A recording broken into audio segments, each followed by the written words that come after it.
예수님께서 내가 내 교회를 세우리라고 말씀을 하셨습니다. 내가 내 교회를 세우리라. 이 말씀에 의하면 교회는 주님께서 세우신다는 말씀입니다. 그래서 우리 참 성도는 어떻게 고백하느냐 하면은 교회는 주님이 세우십니다. 교회의 머리는 우리 주 예수 그리스도이십니다. 라고 신앙을 고백하며 살아가는 자들이 참 성도들입니다. 주 예수님이 머리인 교회가 참된 교회요. 주 예수님이 머리가 아닌 교회가 거짓 교회가 될 것입니다. 오늘 거룩한 주일 우리는 예배로 모였습니다. 우리는 주님의 몸으로 이곳에 모였습니다. 우리의 모임의 머리는 누구입니까? 주 예수님입니까? 아니면 나 자신입니까? 주 예수님이 영광 받기를 원하십니까? 아니면 내 기분의 만족을 원하십니까? 주님의 교회를 세우려 하십니까? 아니면 내가 바라는 교회를 만들고 싶어 하십니까?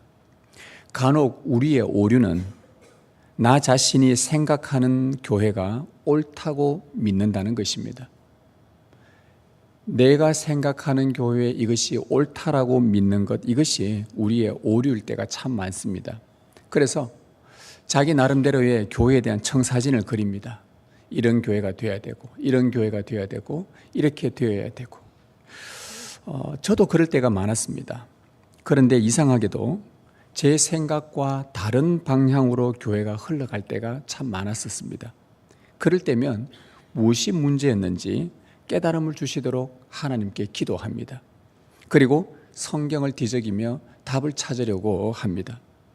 그렇게 말씀과 기도하면서 발견하게 된, 알게 된 것은 내 생각이, 우리의 생각이 옳다고 여기고 밀고 나갔음에도 불구하고 우리 주님은 그 방향을 당신의 뜻대로 트셔서 결국 당신의 뜻에 맞추는 교회로 만들어 가시더라는 것입니다. 세월이 지난 후에야 알게 된 것이죠. 우리의 생각과 다르게 흘러간 것이 하나님의 섭리였고 은혜였음을 고백하게 됩니다. 여러분, 우리의 인생도 그렇지 않습니까? 내가 인생의 계획을 세우고 어떤 사람은 1년 계획, 어떤 사람은 3년, 5년, 심지어 10년 계획을 세우시는 분들도 있습니다. 그런데 그렇게 계획을 세우는데 매번 한 해 한 해 넘어갈 때마다 우리의 뜻대로 되지 않는 경우가 굉장히 많습니다. 그럴 때마다 시간이 지나고 나면 내 뜻대로 안 된 것이 참 다행이다. 하나님이 나는 이렇게 계획했으나 하나님께서 이 방향을 트시고 당신의 뜻대로 만들어 가셨구나. 이게 참 은혜였구나 라는 그런 고백들을 하게 될 때가 참 많다는 것을 여러분도 경험 속에서 알게 될 것입니다. 그렇습니다. 세월이 지나고 나서야 내가 원했던 방향의 교회가 아니라 주님의 뜻대로 방향을 트시고 만들어가는 것, 그리고는 뒤에 가서는 역시 교회의 머리는 우리 주님이시구나 라고 그렇게 찬송을 하게 됩니다. 그러면서 요즘 제가 자주 드는 생각이 있습니다. 우리가 옳다고 알던 것들이 언제나 옳지 않다는 것입니다. 내가 선하다고 생각했던 것이 언제나 선하지는 않다는 것입니다. 그래서 요즘 기도하면서 자주 묵상하는 것이 있습니다. 주님의 뜻에 내 뜻을 굴복시킬 것인가? 아니면 내 뜻을 이루기 위해 주님이 도와주시기를 기도할 것인가? 여기서 참된 교회와 거짓 교회가 나누어집니다. 참된 교회는 머리신 주님의 말씀을 따르려고 부단히 애쓸 것이고, 거짓 교회는 주님의 이름을 이용하여 내 뜻을 이루는데 부단히 애쓸 것입니다. 저는 신매교회가 주 예수님을 머리로 받아들였다면 우리의 뜻을 주님의 뜻에 굴복시키고 그분의 가르침을 믿고 따르는 참된 교회가 되기를 진심으로 소망합니다. 오늘 본문은요, 우리가 참된 교회라고 한다면 어떠한 이 땅에서 어떤 모습을 가져야 되는지를 보여주는 아주 중요한 말씀입니다. 내가 참된 교회인가? 우리가 참된 교회인가? 그렇다면 이 세상을 살면서 반드시 이러이러한 표지가 나타날 것이다 라는 겁니다. 그게 뭐냐 하면 참된 교회는 반드시 핍박을 받게 되어 있습니다. 그러나 참된 교회는 주님께 위로를 받게 되어 있습니다. 그리고 참된 교회는 우리의 구주를 기다리게 되어 있습니다. 먼저 우리 하나씩 살펴보겠습니다. 참된 교회는 핍박을 받습니다. 여러분, 왜 참된 교회가 이 세상에서 핍박을 받을까요? 아니, 참된 교회인데 왜 핍박을 받습니까? 머리이신 주님의 뜻대로 살려고 작정했기 때문에 핍박을 받을 수밖에 없습니다. 여러분, 세상은 주님을 머리로 삼지 않습니다. 자기가 머리입니다. 돈이 머리입니다. 명예가 머리입니다. 자기 학력이 머리입니다. 인맥이 머리입니다. 혈연이 머리입니다. 자기가 머리로 삼을 수 있는 것들을 삼고 살기 때문에 주님을 머리로 삼지 않습니다. 그래서 주님을 머리로 삼고 부단히 그분의 뜻대로 살려고 작정하고 그렇게 행하는 순간 세상으로부터 끊임없는 공격을 받게 되어 있습니다. 오늘 본문은요, 아담의 두 아들 가인과 아벨이 한 날에 하나님께 예배를 드렸습니다. 그런데 가인의 예배는 거절당했고 동생 아벨의 예배는 하나님께서 연락하셨습니다. 이로 인해서 형 가인이 하나님께 불만을 품습니다. 자, 만일 여러분이 가인의 입장이었다면 어떻게 했겠습니까? 나는 너희들의 예배를 받지 않겠다. 그랬을 때 여러분이 가인의 입장이 되었다면 여러분이 취할 행동은 뭐겠습니까? 그 원인을 자기에게서 찾지 않겠습니까? 여러분 안에서 이 원인이, 예배를 안 받으시는 원인이 뭘까? 나 자신에게 찾으려고 하지 않겠습니까? 하나님께서 편견이 있어서 그분이 공평하지 못해서 누구의 예배는 받아주고 누구에게는 안 받으시고 그렇게 하겠습니까? 하나님은 참 선하신 분입니다. 공의로운 분입니다. 예배를 받지 않으신 이유가 분명히 있는데도 가인은 그 원인을 자기에게서 찾지 않고 하나님께 불만을 가졌습니다. 그런데 더 큰 문제가 생겼습니다. 이걸로 끝나면 괜찮은데 그러면 또 나중에 하나님 앞에 때를 쓰든 무슨 짓을 하든 그래 하면 되는데 더 큰 문제는 하나님 옆에서 하나님 뜻대로 예배드린 동생 아벨을 향해서 분노와 적개심이 생겼다는 겁니다. 참 희한하지요. 자기 예배는 받지 않고 동생의 예배만 받았다는 그 이유로 동생에게 적개심을 품은 것입니다. 이거 참 이상하지 않습니까? 그런데 이상하지 않는 것이 이것이 거짓 교회의 표본이기 때문에 그렇습니다. 여러분, 참된 교회는 왜 하나님이 내 예배를 받지 않으셨는지, 무엇이 잘못되었는지 그것을 찾고 하나님의 뜻을 구하는 것이 참된 교회입니다. 그런데 그러나 거짓 교회는 나의 문제를 다른 사람에게 원인을 찾습니다. 은혜 받고 말씀 깨닫고 말씀대로 순종했던 무고한 아벨에게 적개심을 품었습니다. 참 이상하잖아요. 은혜 받지 못한 사람이 은혜를 받아 기뻐하는 자를 시기하고 질투하고 비아냥거립니다. 이것은 거짓 교회입니다. 참된 교회는 은혜 받은 자들과 함께 은혜를 나눕니다. 그리고 자신도 그 은혜 안에 들어오려고 그 은혜의 간정들을 들으면서 하나님의 뜻을 찾고 구하는 그런 방향으로 흘러가게 됩니다. 이것이 참된 교회입니다. 여러분, 하나님께 불만을 품고 아벨에게 적개심을 가진 그 가인은 급기야 동생을 제거하려는 마음까지 먹습니다. 오늘 말씀 5절 중반에 보면 가인이 몹시 분하여 안색이 변하니 라고 되어 있습니다. 하나님은 가인이 어떤 마음을 품었는지 다 보고 계셨습니다. 하나님은 다 알고 계시죠.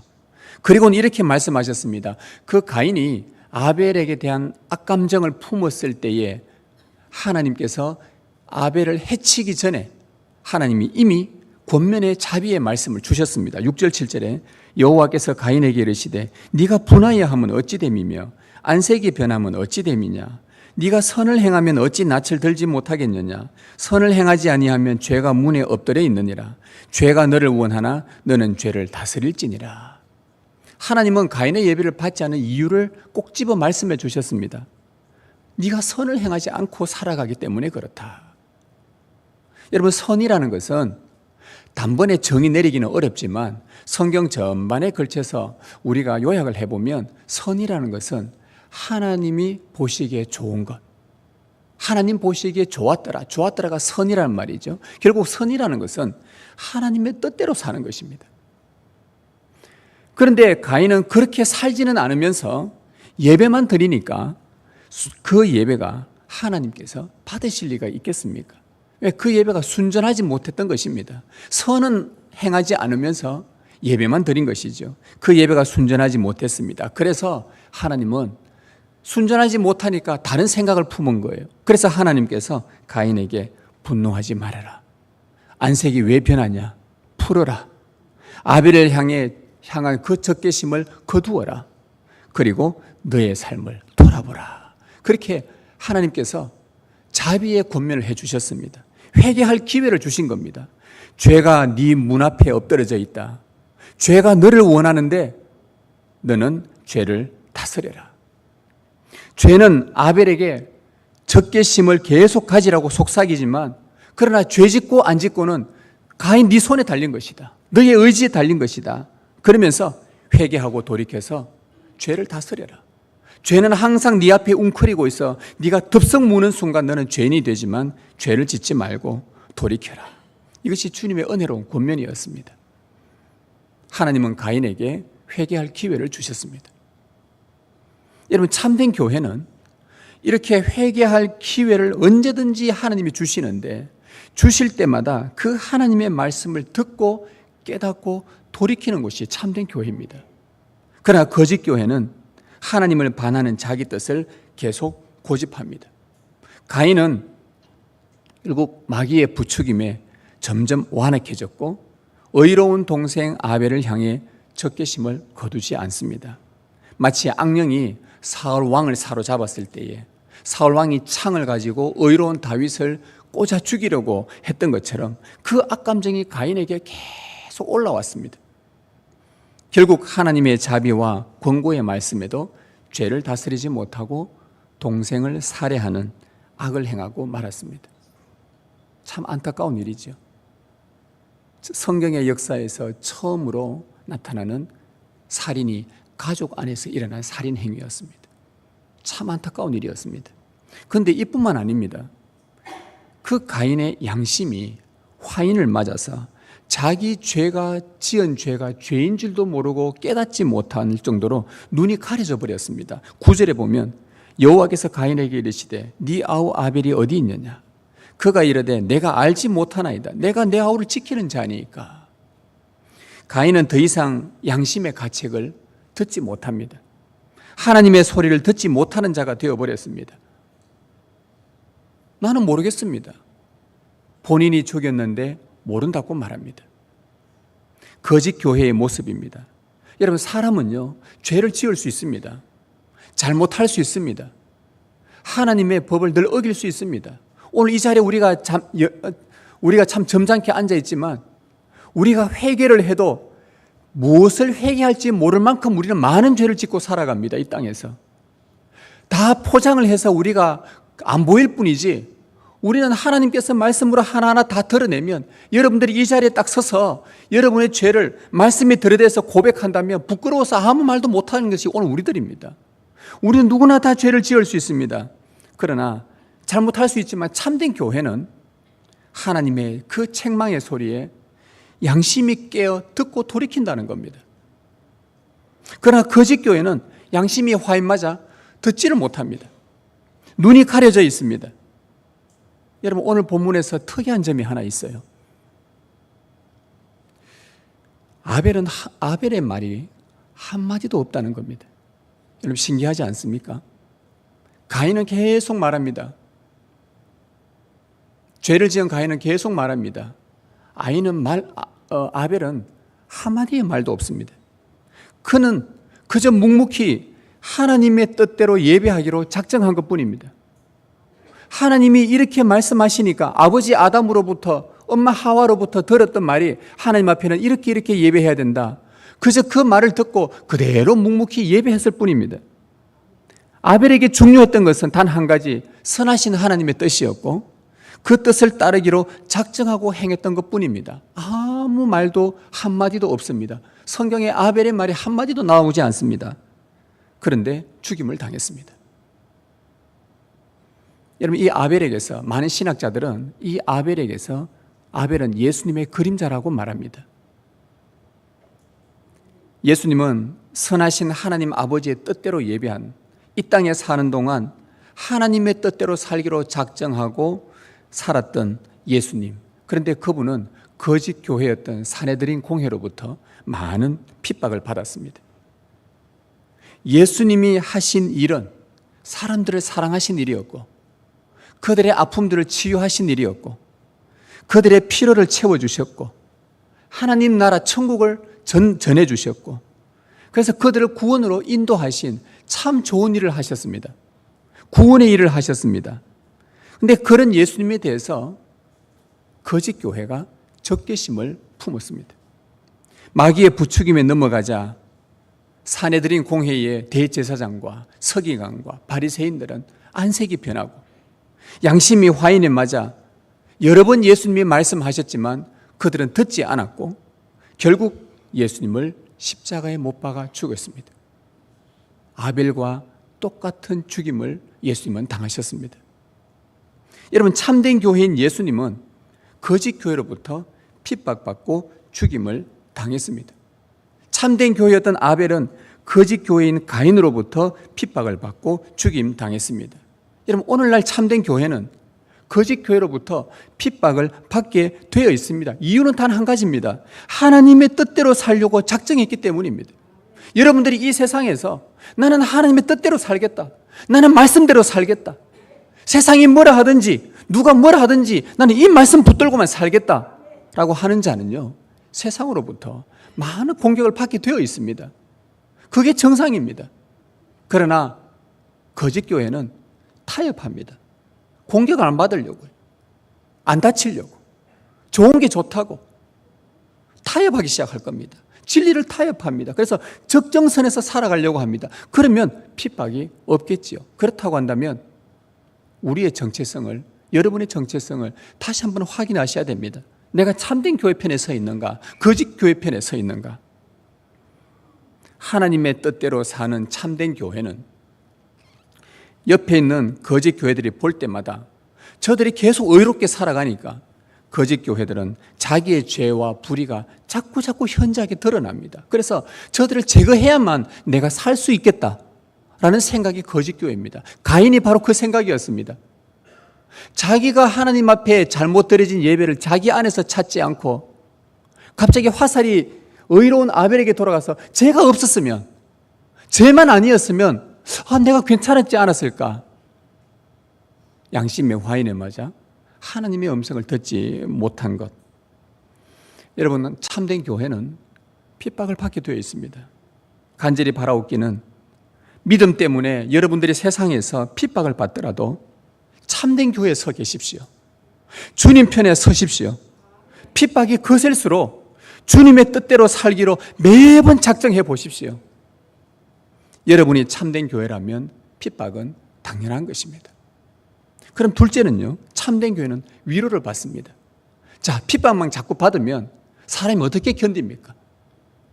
자꾸 공격받으면 사람도 인내의 한계가 있지, 어떻게 계속 공격받으면 어떻게 버틸 수가 있겠습니까? 그런데 우리 주님은 핍박받는 그 교회들을 외면하지 아니하시고 위로하신다는 겁니다. 매번 오셔서 위로해 주십니다. 여러분, 가인은 사람이 없는 곳에서 아벨을 죽였습니다. 딱 둘러보고 사람이 없어요, 아무도 없어요, 이때다 싶어 아벨을 죽입니다. 자기의 죄가 가려질 줄 알았겠죠. 아무도 못 봤으니까, 본 사람이 없으니까. 아벨은 정말 허무하게 죽임당했습니다. 아벨의 이름 뜻이 허무라는 뜻이에요. 얼마나 억울했겠습니까? 의로운 아벨이 죽임당했습니다. 아무도 못 보았습니다. 그런데 아벨의 죽음을 본 사람이 있었습니다. 사실 본 사람이 아니고요, 누가 봤냐? 아벨의 피를 받은 땅이 그 피를 받았습니다. 그래서 그 땅이 하늘의 하나님께 호소를 하였습니다. 오늘 말씀 10절에 이르시되 네가 무엇을 하였느냐, 네 아우의 핏소리가 땅에서부터 내게 호소하느니라. 하나님의 말씀대로 살려는 참된 교회는 비록 핍박을 받더라도요, 아무도 몰라주더라도요, 땅과 하늘이 정인이 되어줍니다. 그들이 하나님께 호소를 해줍니다. 아무도 몰라줘도 괜찮습니다. 주님의 뜻대로 살다가 죽음이라는 핍박이 찾아오더라도 여러분, 하늘과 땅이 여러분의 의롭다는 것을 증언해 줄 것입니다. 그래서 우리는 묵묵하게 끝까지 하나님의 말씀대로 살기로 작정하는 것뿐입니다. 이것이 우리에게 위로가 됩니다. 큰 위로가 됩니다. 하나님은 경건한 자가 말없이 죽어도요, 그의 침묵의 소리를 다 듣고 계십니다. 이것이 참된 교회가 받을 위로입니다. 우리 주님 다시 오시면 마지막 날에 참된 교회로 살아갔던 자들은 생명의 부활로 일으킴을 받고 하나님의 눈물을 닦아주시는 위로가 있을 것이라고 요한계시록에서 우리에게 권면을 해줍니다. 이것이 참된 교회가 받을 위로입니다. 그런데 이 위로가 여기서 끝나는 것이 아니라 한 가지 더 있습니다. 참된 교회를 위해 하나님께서 악을 제해 주신다는 말씀이에요. 11절 12절에 보시면 땅이 그 입을 벌려 네 손에서부터 네 아우의 피를 받았은즉 네가 땅에서 저주를 받으리니 네가 밭을 갈아도 땅이 다시는 그 효력을 네게 주지 아니할 것이요 너는 땅에서 피하며 유리하는 자가 되리라. 여러분, 의로운 아벨의 피값에 대하여 하나님은 가인에게 저주를 선고하셨습니다. 저주의 구체적인 내용은 두 가지인데, 하나는 밭을 갈아도 땅이 효력을 주지 않겠다는 것이고, 또 하나는 땅에서 유리하는 자가 배회하며 방황하는 삶으로 평생을 살게 될 것이다 라는 두 가지 저주였습니다. 여러분, 땅이 효력을 주지 않는다는 말은 아무리 땅을 일구어도 열매를 얻지 못한다는 말입니다. 이걸 좀 더 영적으로 해석하면 너희가 어떤 노력을 해도, 내가 보호받고 구원받으려고 아무리 너희 스스로가 노력을 해도 어떤 노력으로도 구원의 소망이 너희에게는 없다는 말씀이에요. 얼마나 무서운 저주인지 모릅니다. 그런데 하나 더, 땅에서 유리하는 자가 된다는 말은 에덴에서 쫓아내신다는 말씀입니다. 이 땅에서 쫓겨나서 유리하는 자가 될 것이다.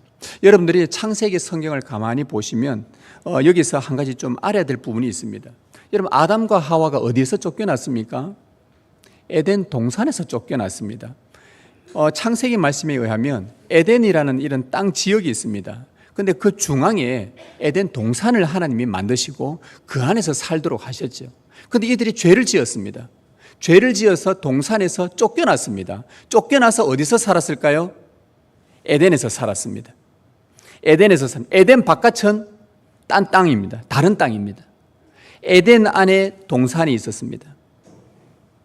비록 동산에서 쫓겨는 났지만 그들은 이 에덴을 떠나지 않고 언젠가 다시 하나님이 약속한 여자의 후손이 올 때까지, 이 천사들이 불칼로 가로막은 그 문이 열릴 때까지, 약속의 메시아가 오시면 그 문이 열려져서 다시 그 안에 들어가 생명나무의 열매를 먹고 영생할 날들을 소망하며 에덴에서 살도록 하나님께서 동산에서는 쫓아내셨습니다.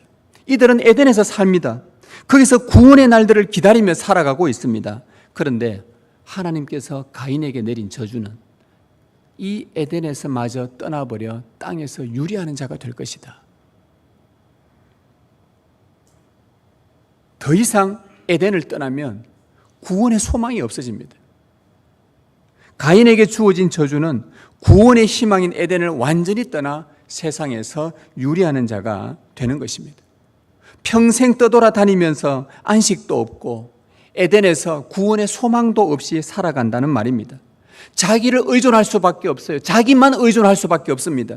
어떠한 공격이 오고 자기가 아벨을 죽인 것처럼 다른 사람이 나를 죽일까 봐 두렵습니다. 그래도 자기는, 하나님이 가인의 이마에 표는 줬지만 그래도 늘 불안합니다. 자기 인생은 자기가 책임져야만 됩니다. 그래서 평생 두려움과 공포 속에 살아가야 됩니다. 여러분, 세상에서 제일 힘든 게 뭔 줄 아세요? 저도 여러 가지 생각해보면서 무슨 일이 힘들까? 우리 집사님들이 직장에서 직장생활 하는 것들 쭉 얘기를 들으면서, 야, 직장생활 참 힘들구나. 또 이런 이야기 들으면 참 일도 힘들구나. 저 일 들으면 저 일도 힘들구나. 목사님들 만나면 무슨 얘기 합니까? 목회가 제일 힘들대요. 하여튼 뭐가 다 힘들대요. 자기 일이 제일 힘들대. 근데 그보다 더 힘든 거는 뭐냐? 그 일을 자기 혼자서만 책임져야 된다는 게 제일 힘든 거예요. 이게 제일 무섭고 제일 무서운 저주예요. 지금 가인이 받은 저주가 뭐냐? 너는 땅에서 유리하게 될 것이다. 네 인생 네가 책임져야 될 것이다. 이게 제일 무서운 거예요. 그래서 가인이 이 에덴에서 쫓겨난 이후부터 그가 했던 첫 번째 일이 뭐였습니까? 성을 쌓았잖아요. 성을 쌓고는 자기 아들의 이름으로 그 성의 이름을 딱 짓고는 이제 아무도 내 공격 못할 거야. 내가 성을 든든하게 세웠으니까. 그때부터 성 쌓는 것이 유행이었습니다. 그때부터 사람들은 성을 쌓습니다. 나를 보호하기 위해서 높은 담을 쌓고, 대저택에 사는 사람들은 보호받기 위해서 높은 담을 쌓고 CCTV 다 보게 하고 경찰까지 세우고, 그게 인생들이거든요. 자기 스스로가 자기를 보호해야 된다는 것. 이게 얼마나 무서운 저주인지 모릅니다. 여러분, 그런데 이것이 우리에게 위로가 된다는 말씀인 거 아십니까? 참된 교회는 우리에게 의로운 자들에게 악을 행했던 이 세상에 주님 없이 살아가는 수많은 사람들이 참된 교회를 공격한 그들은 결국에는 하나님께서 에덴에서 다 몰아내신다는 겁니다. 그게 참된 교회가 받는 위로입니다. 이게 위로예요. 묵묵히 주님의 말씀을 따라 순종하며 말없이 걸어갔는데 그것으로 인해서 하나님께서 위로해 주시는, 하늘과 땅이 너의 의로움을 증명해 주고, 아무도 위로해 주지 않아도, 아무도 몰라줘도 하나님은 보고 계시고, 땅은 보고 계시고, 보고 있고, 그리고 하나님께서 우리 주님 다시 오시면 이 에덴에서 모든 악을 제하시고 생명문을 열고 모두가 영생을 누릴 수 있도록 해주신다는, 이것이 위로입니다. 참된 교회는 이러한 위로를 소망하며 말씀대로 살기로 작정하고 계속 살아갑니다. 마지막 세 번째는요, 참된 교회는 구주를 기다립니다. 오늘 읽지는 않았지만 이 4장 마지막에 가인의 이야기가 다 끝나고 나서 하나님은 은혜로운 이야기를 하나 더 주십니다. 4장 맨 마지막에 25절 26절에 한번 보시면요, 여러분 이 말씀을 같이 한번 우리가 한 목소리로 같이 한번 읽어보십시다. 시작. 아담이 다시 자기 아내와 동침하매 그가 아들을 낳아 그의 이름을 셋이라 하였으니 이는 하나님이 내게 가인이 죽인 아벨 대신에 다른 씨를 주셨다 함이며, 셋도 아들을 낳고 그의 이름을 에노스라 하였으며 그때의 사람들이 비로소 여호와의 이름을 불렀더라. 하나님은 아담과 하와에게 죽은 아벨 대신 셋이라는 아들을 새로 선물로 주셨습니다. 셋은 아버지 아담으로부터 그 형 가인과 아벨의 이야기를 듣고 자랐습니다. 그러면서 이 셋은 어릴 때부터 나는 하나님 앞에 예배하는 자로 살겠다, 그렇게 다짐을 합니다. 그리고는 스스로 예배할 나이가 되었을 때에 제단을 쌓고 여호와 하나님의 이름을 부르며 예배를 드립니다. 에덴에서 떠나지 않고 구원의 날을 소망하며 예배를 드렸습니다. 그리고 셋은 그의 자녀를 낳았습니다. 자녀 이름이 에노스라고 오늘 본문에 나옵니다. 자녀를 낳고는 그 자녀들에게 말합니다. 얘들아, 우리가 하나님을 경건하게 섬기자, 우리가 주의 말씀대로 살자 하면서 그 자녀들에게도 우리가 말씀대로 살기로 하기로 온 가족이 작정을 합니다. 그리고 하나님의 뜻을 따라 경건하게 살며 제단을 쌓고 비로소 여호와의 이름을 불렀더라. 여러분, 참된 교회는요, 아담의 죄로 동산에서는 쫓겨났지만 바로 쫓겨난 그 에덴에서 그곳을 떠나지 않고 구원의 하나님을 기다립니다. 구원의 주님을 끝까지 기다립니다. 동산에서 쫓겨날 때 하나님께서 입혀주신 그 가죽 옷, 그거 옷 붙들고, 은혜의 옷을 붙들고 여자의 후손으로 오실 그 약속의 구원자 메시아를 기다리며 예배합니다. 에덴을 떠나지 않고 약속을 믿는 믿음으로 살다가 구주이신 그리스도께서 오시면 다시 그 동산 안으로 들어가 생명나무의 열매를 먹고 영생의 복을 누릴 것을 고대합니다. 그래서 참된 교회는 구주를 기다립니다. 핍박 속에서도 하늘의 위로가 있을 것을 소망하면서 끝까지 구주를 기다립니다. 성도 여러분, 시편의 저자는 가인과 아벨의 삶을 비교하면서 우리에게 두 가지 길을 제시합니다. 의인들의 길은 여호와께서 인정하시나 악인들의 길은 망하리로다.